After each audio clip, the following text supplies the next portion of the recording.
What's good, YouTube? It's your boy, the official Cliffy J, and I'm back with another video. And today I just want to hop on here and give you guys my give you guys my ranking for Australian Survivor winners. This is only the Network 10 series, not before with Guy and Rob Dickinson and all them guys. Now we're just talking about the past few seasons. I think we have, let me see how many winners we have to rank. We have 10 winners to rank here. So let's get into the criteria. Y'all already know my criteria for these type of lists. I'm going based off of their agency, their social game, their strategic decision making, and their ability in the challenges.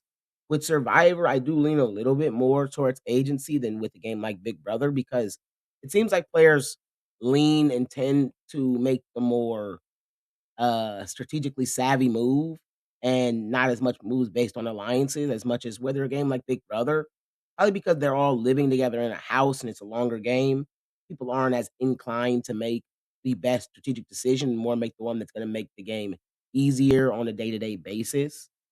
So I think social game is just a little bit less important, but we all know these are social games. So the most important thing is the social game. Let's go ahead and get into this list. And I'm also gonna let you guys know I still am sick. So if I'm not sounding right, if I'm breathing a little bit odd, I don't really feel that great, but I want to keep pushing out this content. So let's get it. And at number 10, I've got the winner of Survivor Australian 2016, Australian Survivor 2016. I can't even talk right now. I got Christy. She's the only one that was clearly direct. Well, not the only one. I think that's actually a lot of people say. But she was one of the ones that was directly saved by a non-elimination twist right before the merge. And that is obviously the biggest indictment on your game you can have, being saved by non-elimination or being sent home and then getting back into the game. She has that. And I also just will lay it flat. I think the only reason she won is because she lied in her final tribal council and she went against Lee. She would have got destroyed by L and probably would have lost to Flick, Brooke, and other players. And she still shouldn't have really even beat Lee logically because he did actually play a more, social game, more agency filled game, was in better positions throughout the game. And that's also one of my main things is that for the most part, she wasn't in the majority. She was like just safe. She had a really sloppy game to start. So yeah, and she was just like tripping and like accusing people of stuff and just acting odd early in the game. You could tell the game was really getting to her. So yeah, I gotta have her at number 10. It's not really much great about her game other than the fact that she was pretty good at, surviving. Part of Survivor, yeah. And she lied in her final tribal, which got her the win. And at number 9, I got Shane. She also benefited from a elimination round that was kind of stifled by the fact that Moana did quit.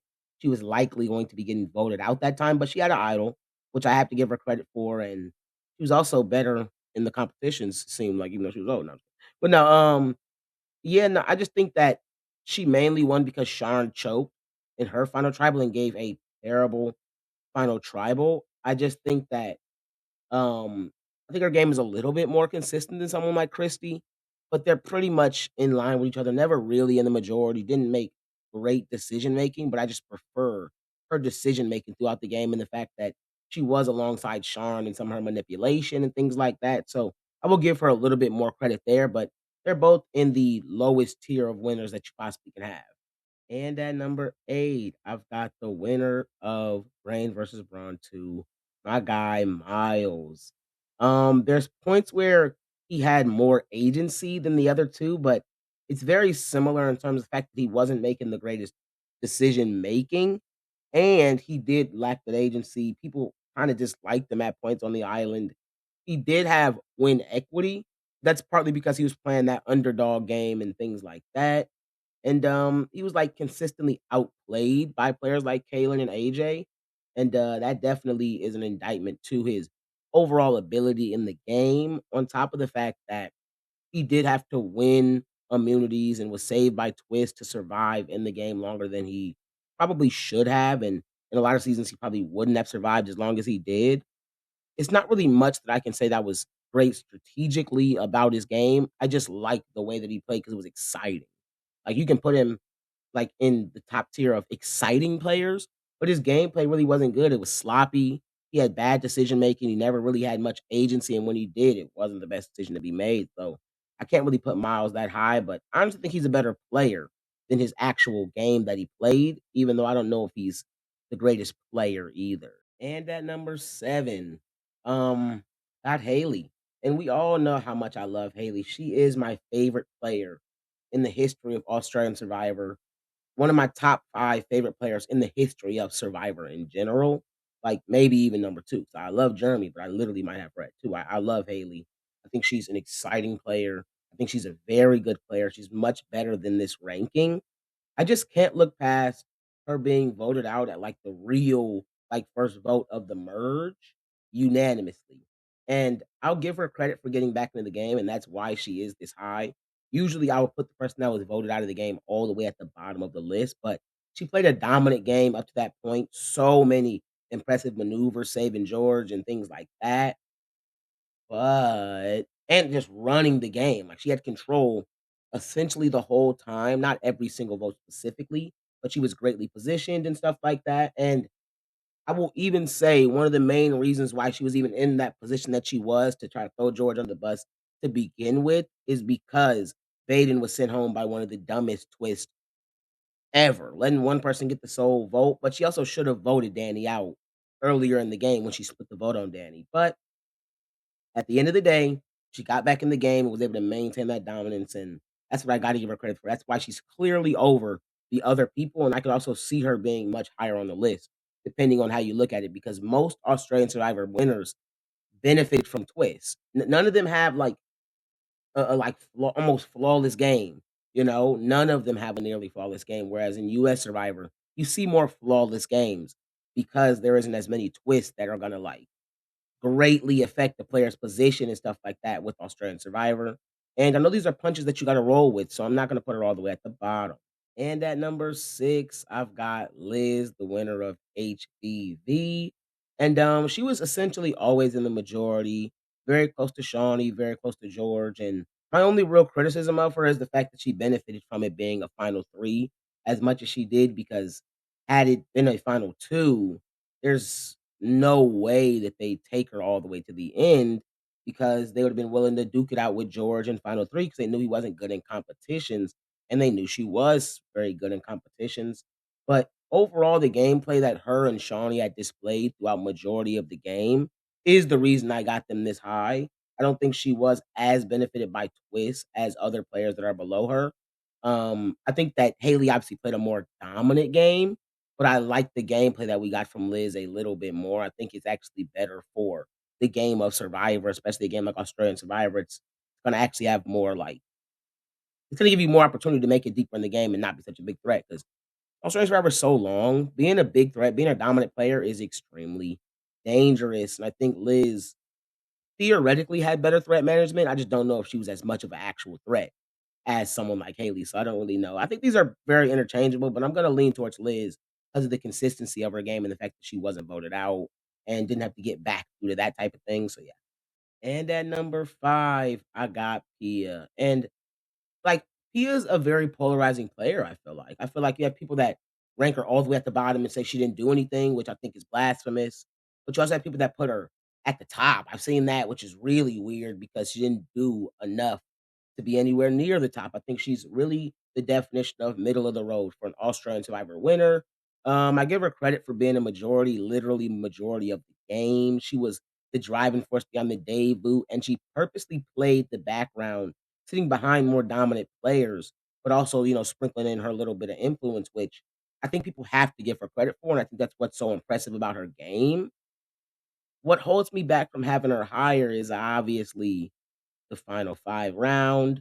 But at the same time, it's like, was she really gonna go home? I don't think we really know if she was for sure gonna go home. And the big reason why she was even in that position was because Luke just kept winning. So I'm not gonna really knock her much for that. She just doesn't have an extremely impressive maneuver or an extremely impressive stretch of weeks or great positioning where I'm gonna say, okay, she's higher than this player or better than this player. But I think that her game is, I like the strategy that she enacted in the game, and she did enact the strategy she was attempting to enact for the most part, sitting behind Janine. And I think that she was obviously in the majority for the most of the game and things like that, and she was the driving force behind at least one vote. So I think credit does need to be given to her, and she needs to be in this middle tier area. And I think her game is a little bit more stable than someone like a Liz or a Haley, and that's because she didn't want to be the dominant player, and she didn't have as bad of decision making as someone like Liz. And at number 4, I got Jericho.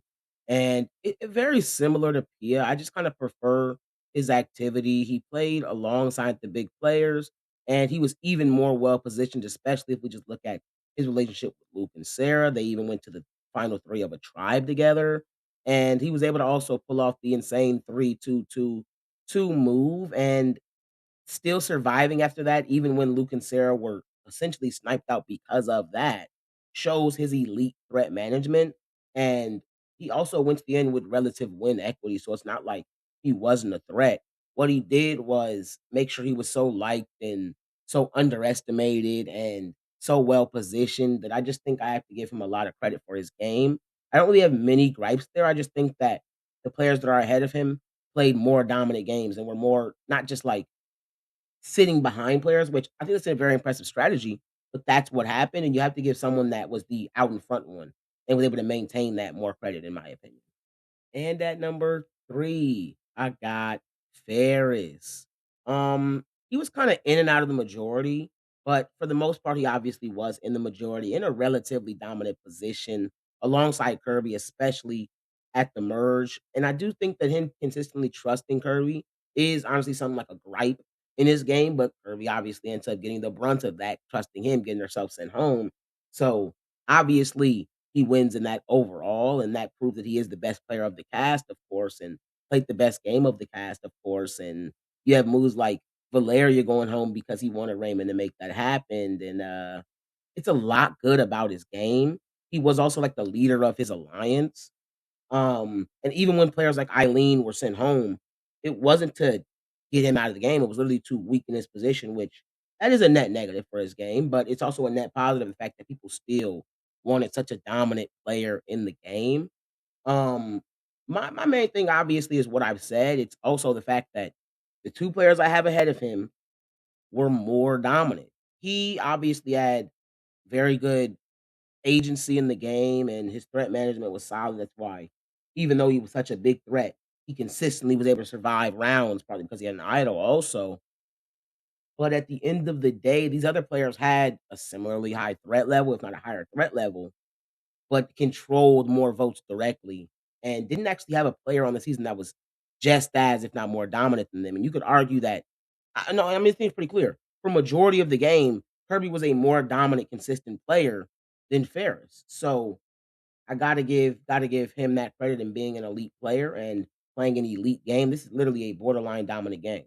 And at number 2, I actually debated putting this guy at number 1, but I had to really strip back his overall strategy and understand the dichotomy between him and the person I got at number 2. I got Mark. I mean, I got at number 1. I got Mark at number 2. Um, Very impressive game, dominant game, controlled majority of the game alongside Josh and Sam. But the big buff man's alliance gameplay is inherently negative to a certain extent because you close off these other options as really close allies, kind of, and, I mean, he had female allies that he was close to, so I will give him that, and that's why his game is so dominant. And I will say this, he controlled majority of the games alongside Josh. Josh probably deserves just as much credit, especially at certain points, and they both lost their partner in the game. Uh, I just think that the tactics that Mark and Sam were using were, like, kinda bush league, if Imma be honest, and, I think that they could have been less aggressive. I think that would've obviously had Sam stay in the game longer.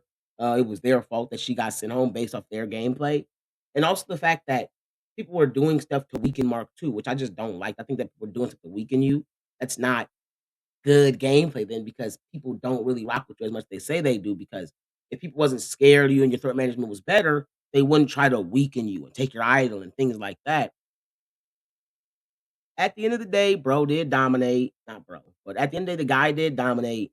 and I'll give him credit for that 100%. And I don't knock him for having his game set back by Shea, KJ, and Jordy coming back in the game. I think that's kind of weird to knock him for that because he got these players out and he was forced to have to re-get them out. Like that's kind of stupid in my opinion.